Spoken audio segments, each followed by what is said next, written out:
Zoom, इसको देखो। Celebs को चाहिए रोज नए नए तरीके एक अलग फैशन स्टेटमेंट बनाने के लिए, तो डिजाइनर्स भी पीछे नहीं रहते उनके शौक को पूरा करने में। गोल्ड, सिल्वर, डायमंड, प्लैटिनम सभी तरह की ज्वेलरी के बाद अब आई है ऐसी ज्वेलरी जिसमें जड़ी होंगी पेंटिंग्स। अब ये हुआ ना एक्सपेरिमेंटेशन। तारा शर्मा है एक्टर, एंकर, सोशलाइट और अब वो लौट आई हैं अपने पहले प्रोफेशन मॉडलिंग की तरफ। ज्वेलरी डिजाइनर पूनम सोनी के शो पर तारा ने रैंप वॉक तो किया, लेकिन प्रोफेशनल मॉडल्स जैसा वॉकिंग स्टाइल अपनाने के बजाय दिखाया अपना अलग अंदाज। I really enjoyed it. As you saw, I didn't do a very सीधा साधा walk. I was having fun. It was nice to see so many familiar faces. So I thought I'd be very shy and nervous, but I knew so many people. So, and you know, when you're wearing something like this, this is the focus. वैसे भी तारा को आज एक actor कम और socialite ज्यादा कहा जा सकता है, क्योंकि कोई भी सोशल फंक्शन या पार्टी हो, तारा वहाँ नजर आ ही जाती है। यानी सोशल सर्किट पर वो हो गई है पूरी तरह established. I feel very honored and flattered that people invite me to be there and to do things like this, because I really think these are like every event or anything that I go for is something that I have a personal connection to. I've been lucky that they're all quite really lovely events. इस show पर पहुंची actor लिलिट Dubey भी, जो है jewellery की शौकीन, और क्योंकि पूनम की ज्वेलरी में जड़ी थी आर्टिस्ट लक्ष्मण श्रेष्ठा की खास मिनिएचर पेंटिंग्स, इसलिए लिलिट को अपनी दोनों ही पसंद मिल गई एक ही जगह। The concept is very interesting because you have a piece of art which has now become so valuable. मतलब आजकल आर्ट का प्राइस कहाँ पहुँच गया है, वो आप अपने आप पर पहन सकते हैं. It becomes like something that is, you know, very personal and yours. I feel like I should be designing some jewelry now. The most beautiful part about is इतने से छोटे area में to capture, do a painting is very tough. So what Lakshman has done and given so much of depth to a little miniature is, I think, fabulous. And then I have embellished it with different kinds of stones, which I've sourced from all over the world. And we've made a monochromatic collection, which is like heirloom pieces, 20 pieces हैं सिर्फ. They're going to travel all over the world. इस fashion show में glamour quotient तो था, लेकिन art के कुछ खास कदरदान जैसे कि ट्विंकल खन्ना और ईशा शर्वनी वादा करके भी नहीं आए। अब ये तो देखने वाली बात है कि आर्ट से ज्यादा जरूरी इनके लिए कौन सा काम रहा होगा। रोमा श्रीवास्तव, पेज 3, मुंबई। इंडिया को मिल गया है अपना मिस्टर वर्ल्ड 2007। कई दिनों से चले आ रहे मिस्टर इंडिया वर्ल्ड कॉन्टेस्ट के फाइनल्स में विनर का चुनाव करने पहुंचे Dipanita Sharma, Rocky S, Shaina NC और हेमंत त्रिवेदी जैसे जजेस। तो जाहिर बात थी इन सभी एस्पायरिंग कंटेस्टेंट्स का अपनी बेहतरीन कोशिश करना। मिस्टर इंडिया वर्ल्ड जैसे कॉन्टेस्ट का विनर बनना आज है लाखों लड़कों का सपना। कुछ ही समय पहले तक सिर्फ फीमेल बॉडी ही कमर्शियल सिनेमा, एडवर्टाइजिंग और मीडिया में हर तरफ दिखाई देती थी, मगर अब धीरे धीरे मेल बॉडी भी बनती जा रही है एक ऑब्जेक्ट ऑफ डिजायर।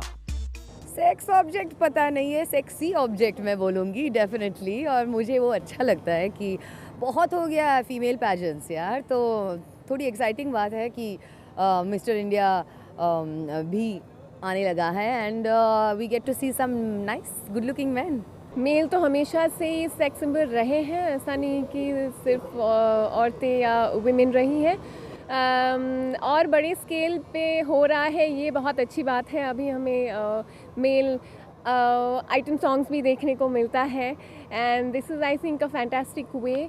और मेरे ख्याल में ऐसा कॉन्टेस्ट सिर्फ लुक्स के बारे में नहीं होता है। ये सेक्स ऑब्जेक्ट का बात नहीं है, दिस इज़ एन अपॉर्चुनिटी। अब उन लोग को लगना चाहिए कि चलो I am a good looking boy, I want to show India and then I want to show the world में क्या है।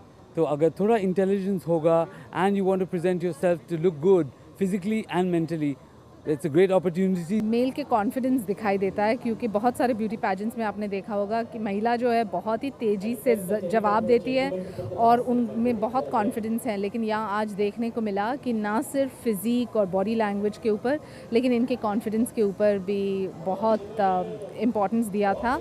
अच्छा फिजिक और इंटेलिजेंस भले ही रहा यहाँ सिलेक्शन क्राइटेरिया का हिस्सा, मगर ऐसी कॉम्पिटिशन्स में सबसे इम्पोर्टेंट हो जाते हैं गुड लुक्स।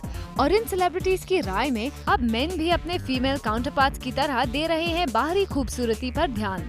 अच्छे दिखने में क्या बुराई है, पुरुषों को भी उतना ही अपना ध्यान रखना चाहिए ग्रूमिंग का जितना कि औरतें रखती हैं। आजकल तो मेट्रोसेक्सुअल्स जिन्हें बुलाते हैं, you know, there is a lot of them. हम लोग टाइम के हिसाब से चल रहे हैं, यू नो, हर जनरेशन की बात अलग होती है and this generation I think really rocks. वो सुन के मुझे बहुत अफसोस होता है क्योंकि थोड़े you know you always identify vanity with women, but I think here it's about the overall personality of a man. Confidence के बारे में है और आजकल कॉन्फिडेंस मैच होता है गुड लुक्स के साथ। तो अगर आप ध्यान रखेंगे to look good, to feel good, to keep your body fit और इंटेलिजेंट भी, थोड़ा अकल तो होना चाहिए आज के लाइफ में। So I think it's very important. Female beauty pageant से जुड़ी हैं कई तरह की बातें। लड़कियों की कैट फाइट से लेकर एक दूसरे के कपड़े कैंचियों से कुतर देने तक की अफवाहें सुनने में आती हैं। अब जबकि मेल ब्यूटी पैजेंट्स भी जोर पकड़ रहे हैं, तो क्या इस तरह की हरकतें इन लड़कों के बीच भी आम हो जाएंगी? फीमेल कंटेस्टेंट्स में, यू नो, आउटफिट्स में चेंजेस हो सकते हैं। किसी ने किसी का आउटफिट ले लिया, ऐसा कुछ नहीं। यहाँ पर तो आज कुछ कम कपड़े ही पहने थे ये लड़के लोग, तो what is there to rob someone else's clothes? I don't think anything like that happens. जो औरतों के बारे में आपने कहा है, लड़कियों के ग्रीन रूम में ड्रेसेस काटते, ये भी मैंने भी सुना है। It's like a myth for me. मेरे साथ भी, या जब से मैंने मॉडलिंग शुरू की है, ऐसा कुछ नहीं हुआ है थैंकफुली।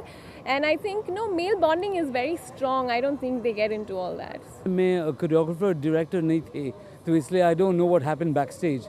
इस कॉन्टेस्ट में स्टेज पर रागेश्वरी, शिबानी कश्यप और लेस्ली लुइस ने परफॉर्म किया और आखिर आई वो घड़ी जिसका था सबको इंतजार। 18 दिलों की तेज होती धड़कनों के बीच अनाउंस हुए विनर्स का नाम। Mohsin Akhtar mister India world के second runner up, Freddy Daruwala ने खिताब पाया फर्स्ट रनर अप का और विजेता का ताज आया कंवलजीत आनंद के सर पर। For Kunal Mandekar, page 3, Mumbai. जब किसी और के साथ होता है अन्याय, तो शबाना आजमी आवाज उठाने से नहीं चूकती। तो भला वो कैसे चुप रह सकती थी जब उन्हीं के घर के सामने हो रही हो कोई इलीगल कंस्ट्रक्शन? शबाना ने तो इसके खिलाफ आवाज उठाई ही, पूरी तरह उनका साथ दिया जावेद अख्तर और कई दूसरे सेलेब्स ने।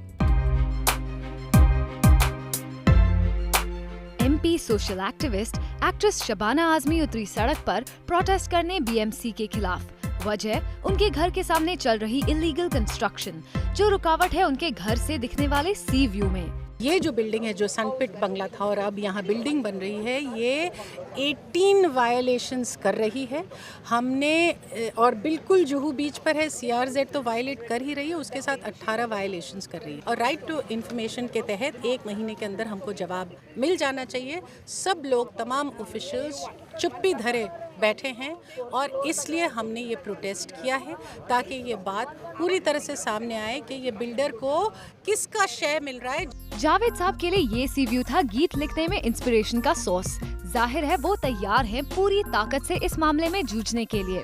ये आप नहीं कह सकते कि ये आदमी अपना घर ना बनाए, वो अपने बिल्डिंग ना बनाए, लेकिन इस शहर में, मुंबई में कुछ लॉज हैं कि आप कौन से इलाके में कैसे बना सकते हैं, कैसे नहीं बना सकते। अगर आप बिल्डिंग बना रहे हैं तो उसमें क्या क्या कंडीशंस आपको फुलफिल करनी चाहिए। इन दोनों आर्टिस्ट के लिए ये मामला क्रिएटिविटी से भी जुड़ा है और सामाजिक मुद्दों से भी, तभी तो दोनों ने ठान ली है हर तरह से जद्दोजहद करने की।